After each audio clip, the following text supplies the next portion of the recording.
Itu Pak, menarik tadi yang Bapak sampaikan depan ya. Coba saya ingin bertanya, fenomena hari ini ketika lagi rame nih yang isu sekarang, growth ekonomi katanya tumbuh 5%, tapi banyak yang meragukan karena banyak badai PHK, dan badai PHK ini juga menumbuhkan banyak UMKM baru Pak ya. Nah, namun daya beli sedang drop. Nah, mungkin ada formula yang terbaik dari Bapak sebagai solusi untuk mengatasi ini masalah daya beli masyarakat yang turun supaya produk UMKM tetap laris gitu. Ya, gini. Kita melihat secara makro dulu ya. Senyum. Memang sebagian ada yang turun, tapi yang turun itu kan populasinya tidak terlalu signifikan sebenarnya. Jadi betul ada beberapa perusahaan yang mem-PHK karyawan, sehingga itulah yang membuat daya belinya turun, gitu ya. Tapi juga justru bisnis-bisnis yang kecil ini banyak bertumbuh, gitu ya. Jadi kalau UMKM sebenarnya tidak perlu terlalu dikhawatirkan, ya. Yang kebanyakan yang bermasalah itu adalah bisnis-bisnis yang besar. Kecuali kalau kita menjadi bagian dari rantai bisnis besar itu, mungkin itu akan terpengaruh. Mungkin pengurangan order dan sebagainya. Nah, bagaimana cara mengatasinya? Kita tidak boleh berada dalam satu segmen pasar saja. Kalau bisnis kita B2B, jangan bermain di satu customer. Kalau misalnya kita main di retail, kita perluas market-market yang selama ini belum digarap oleh kita. Indonesia itu kelebihannya karena banyak orang. Karenanya harusnya ini bagus gitu ya, bagus dari sisi para pebisnis. Jadi marketnya sebenarnya banyak, tinggal bagaimana kita mengambil celah pasar yang banyak ini. Tapi kan ketika daya beli turun nih, yang tadinya customer konsumen sekarang malah jadi pengusaha juga. Jadi UMKM juga. Ya, kan begini. Dengan fenomena ini yang saya perhatikan itu, yang paling banyak turun itu kelas B. Kelas B banyak turun ke kelas C. Nah, jadi di segmen tertentu ada yang turun, tapi pindah ke segmen yang lain gitu. Nah, yang berbisnis di segmen B itu, misal saya tadinya makan siang.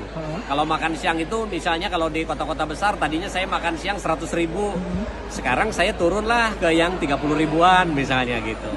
Nah, itu kan itu jadi turun gitu. Jadi yang atas turun tapi yang bawah jadi naik gitu.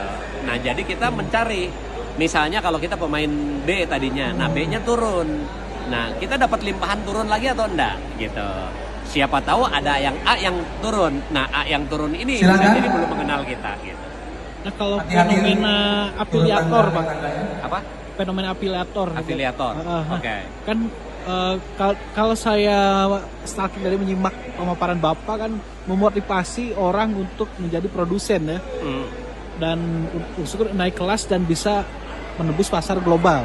Tapi sekarang kan orang lebih ke seneng jadi afiliatornya saja gitu Pak. Tidak apa-apa. Saya tidak mendorong untuk memproduksi, tidak harus gitu ya. Kan tadi saya juga bicara tentang produk dan jasa. Kalau afiliator itu kan berarti jasa. Produknya produk orang lain tidak apa-apa gitu. Prinsip-prinsipnya kan sama di dalam berbisnis. Tapi sekarang maraknya e-commerce ya, seperti Shopee, Tokopedia, banyak barang dari luar dengan harga murah yang malah membunuh produk dalam negeri gitu Pak. Makanya kita harus kompetitif. Yang tadi saya ajarkan itu. Kita harus bisa efisien agar kita bisa bersaing dengan mereka gitu. Kompetitif jadi produknya harganya, bisa kualitas. Iya. Oke. Afiliator. Terus ini Pak, untuk menembus pasar luar negeri, kadang kan UMKM terutama yang awam lah di kampung gitu Pak, untuk quality control ininya, produknya mereka masih kan kadang saya kalau ngeliput ini UMKM binaan Pertamina misalnya, kan dia suka bawa yang produk luar negeri. Nah, produk Kuningan misal Kuningan ini terkenalnya tape ketan ya. Tapi itu kan susah untuk bisa di bandaranya aja nggak bisa ini gitu, nggak lolos ini tuh. Ya kita harus ya harus melihat gitu ya. Jadi ketika kita punya produk bagus itu belum tentu fit dengan market di sana. Misal kita tadi punya tape, ya orang yang suka tape kan orang Kuningan. Emang orang luar suka tape misalnya gitu. Ya berarti kan marketnya tidak fit. Tapi kan Jangankan ke luar negeri, dijual di Jakarta aja belum tentu laku. tapi ya melihat banyak produk semisal yang lagi apa ya, ada berita-berita naik haji di Mekah pun banyak seperti seblak apapun laku gitu ya.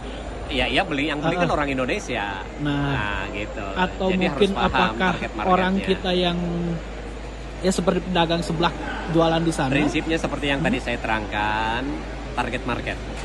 Target marketnya harus pas. Jadi kita mau jualan apa, siapa? Kita mau jualan di Arab itu gede siapa? Orang Indonesia yang di Arab jelas.